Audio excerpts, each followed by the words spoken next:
வணக்கம்.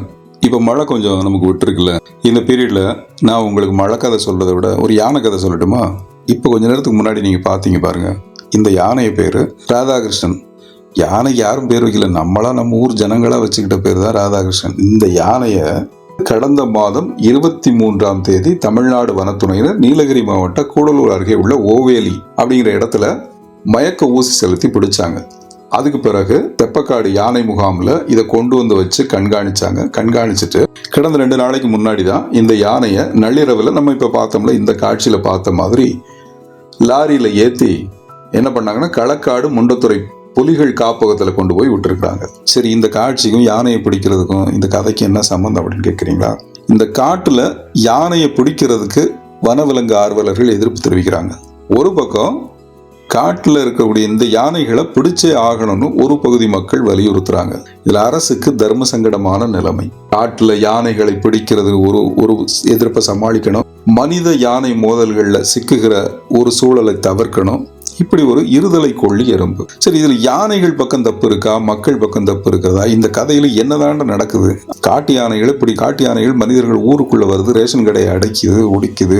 இந்த செய்திகள்லாம் பாத்தீங்கன்னா காட்டு யானை அட்டகாசம் அப்படின்னு போடுவாங்க. அது காட்டு யானைகள் அட்டகாசம் பண்றது இல்லை, காட்டு யானைகள் காட்டுக்குள்ளதான் இருக்கும். ஆனால் மனிதர்கள் காடுகளை அழித்து முன்னேறுவதன் காரணமாக யானைகள் தங்களுடைய வாழ்விடங்களை இழக்குது. வருஷ கணக்குல, அதாவது தலைமுறை 1000 வருடங்களா அது ஒரு குறிப்பிட்ட இடங்களுக்குள்ள மட்டுமே வாழ்ந்து பழகிருச்சு. அதுகளால அந்த இடங்களை மாத்திக்க முடியாது. ஆனால் தங்களுடைய வாழ்விடங்கள் அழிக்கப்பட்டு அந்த இடங்கள்ல தோட்டங்களோ துறவுகளோ அந்த இடங்கள்ல ரிசார்ட்களோ வீடுகளோ கட்டப்படும் போது அவை குழம்பி போகுது.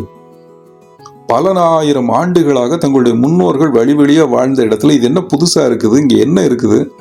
கடந்த வருஷம் வரைக்கும் நாங்க வந்துட்டு போன இடத்துல என்ன புதுசா கட்டிடம் மாதிரி ஏதோ இருக்குது, சாப்பிட்றதுக்கு இருந்த பொருள்களை காணுமேனா அது குழம்பி தான் போகும். யானைகளுக்கு ஒரு பழக்கம் உண்டு. யானைகளுக்கு ஒவ்வொரு 3 மாதத்திற்கு ஒரு முறை அதனுடைய உணவு பழக்க வழக்கங்கள் மாறும். அப்ப அது இடம்பெயர்ந்து கொண்டே இருக்கும். அது இடம்பெயர்வது ஒரு வட்ட பாதையில இடம்பெயரும் காட்டுக்குள்ள. இந்த இடம்பெயர்தல்ங்கிறது பரம்பரையாக அதனுடைய மரபணுக்கள்ல பதியப்பட்டிருக்கும். ஒரு தாய் யானையிடமிருந்து அது குட்டி யானைக்கு அப்படி மரபு வழியாக அதனுடைய சுற்றுப்பாதையில யானை வழித்தடம் சொல்லுவாங்க. இந்த யானை வழித்தடம்ங்கிறது அதனுடைய மரபணுக்கள்ல பதியப்பட்டிருக்கும். அது அந்த பாதைகள்ல மட்டும்தான் போகும், அதை விட்டுட்டு வெளியில போகாது. ஒரு 3 மாதத்திற்கு ஒரு முறை அது உணவு மாறினா மட்டும்தான் காடுகள் தப்பி பிழைக்கும், காடுகளுடைய சமநிலை பராமரிக்கப்படும். உயர்ந்த மரங்களை சாப்பிடும், தாழ்ந்த புதர்களை சாப்பிடும், புற்களை சாப்பிடும். இப்படி மாத்தி அதை சாப்பிட்டுக்கிட்டே போகும். யானைகள் டன் கணக்கில் உணவு சாப்பிடும். அது ஒரே உணவை சாப்பிட்டுக்கிட்டு இருந்தா, மரத்தை மட்டுமே சாப்பிட்டுக்கிட்டு இருந்தா மரங்கள் அழிஞ்சு போகும். புதர்களை மட்டும் சாப்பிட்டுருந்தா புதர்கள் அழிஞ்சு, புல்லை மட்டும் சாப்பிட்டுருந்தா புல் அழிஞ்சு போகும். அதனால இயற்கை அதுக்கு அப்படி உணவு பழக்க வழக்கங்கள்ல ஒரு மாறுதலை கொடுத்துருக்குது.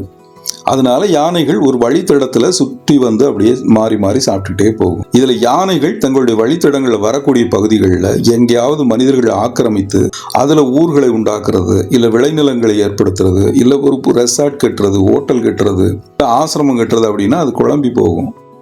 அது அந்த இடங்களுக்கு தான் வரும், அதுக்கு பழக்கப்பட்ட இடங்களுக்கு தான் வரும். அங்க ஏதாவது உணவு இருக்கான்னு பார்க்கும். அதுக்கு காட்டுல உணவு அழிந்து போனால் அது என்ன பண்ணும்?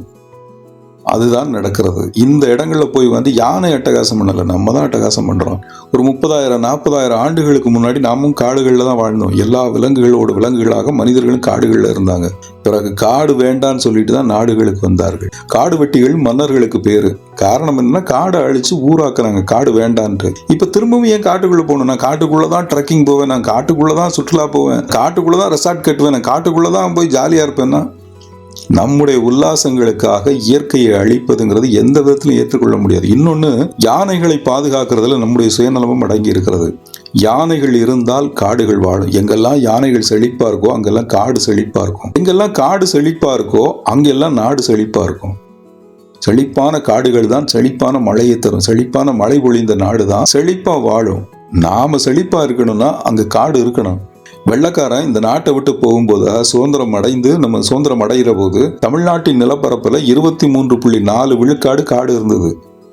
இன்னைக்கு இந்த 75 ஆண்டுகள்ல நம்ம 8.4% காடு தான் வச்சிருக்கோம். பாக்கியெல்லாம் அழிச்சாச்சு. அந்த 8.4% காட்டையாவது காப்பாற்ற பார்ப்போமே. காட்டை நம்ம வளர்க்கலனாலும் இருக்கிற காடுகள் அழிக்காமல் காடுகளுக்குள் அத்துமீறாமல் இருந்தாலே வனவிலங்குகள் அது பாட்டில் இருக்கிற இடத்துல வாழும்.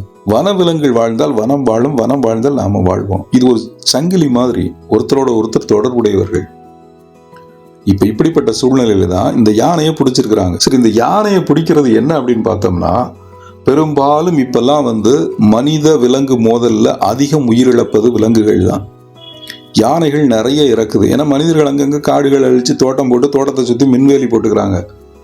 இதுல மின்வேலியில சிக்கி நிறைய யானைகள் இறந்து போகுது. இதற்கிடையில யானைகளை காப்பாத்துறதுக்கு தான் வனத்துறை என்ன பண்ணுது, எங்கேயாவது மனித விலங்கு மோதல் அதிகமாச்சுன்னா அந்த யானைகளை பிடிச்சிட்டு போய் கொண்டு போய் விடுறாங்க. இப்ப இந்த ராதாகிருஷ்ணங்கிற இந்த யானையையும் காப்பாற்றுவதற்காகத்தான் அதை பிடிச்சிருக்காங்க. அதை பிடித்து கொண்டு போய் மேல்கோதையாறு அப்படிங்கிற இடத்துல கொண்டு போய் விட்டுருக்காங்க. அது எங்கன்னா திருநெல்வேலி மாவட்டத்தில் அந்த பகுதியில் இருக்குது.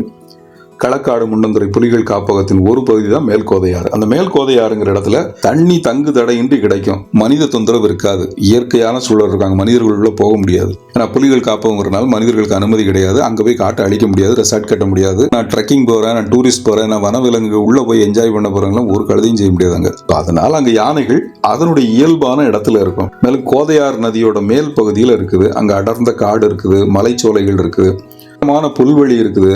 ஆண்டுக்கு சுமார் ஒரு 300 நாட்களுக்கு அங்க மழை பெய்யும். அங்க யானைகள் இருக்கு, புலிகள் இருக்கு, சிறுத்தைகள் இருக்கு. இதனால அங்க கொண்டு போய் இந்த யானையை விட்டுருக்குறாங்க. அந்த யானை இனிமே அங்க பாதுகாப்பா இருக்கும்னு நம்பலாம். ஏற்கனவே அரிக்கொம்பன், இந்த புல்லட் ராஜா அப்படின்னு நம்ம பேர் வச்சதுதான். அந்த யானைகள் எல்லாம் அங்க கொண்டு போய் விட்டுருக்குறாங்க. அதனால இப்ப இந்த யானையையும் கொண்டு போயிருக்கிறாங்க. இனிமேலாவது வருங்காலத்திலாவது காட்டு யானைகளை காட்டிலேயே இருக்கட்டும், அதனுடைய வாழிடத்துல சிறப்பா வாழட்டும் அப்படிங்கிற ஒரு நோக்கத்தை நம்ம எடுத்தோம்னா காடும் வாழும், காடு சார்ந்த நாமும் வாழ்வோம். இது மாதிரி இன்னொரு செய்தியோடு உங்களை சந்திக்கிறேன். அதுவரையில் நன்றி, வணக்கம்.